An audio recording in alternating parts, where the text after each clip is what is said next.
With your Fabric trial on and your workspace domains created, let's go to the OneLake Hub. You'll be able to see that we have here our domains and everything related to that domain. But let's go to the OneLake File Explorer.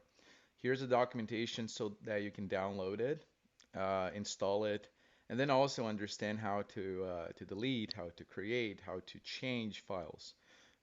If you click on this link here, it's going to take you to this Microsoft website where the only thing that you need to do is click on download. After it's download, the OneLake File Explorer, sorry, it's going to open similar to a OneDrive Explorer. You'll be able to see folders like we have the ones here for data lakes with the files and tables. If you click on files, you'll see all the files that I have brought here.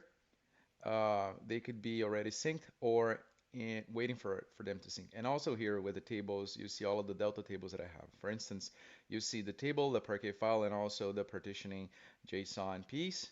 And then with this, the integration with Fabric, it's very similar to OneDrive. I'll show you guys in the following videos.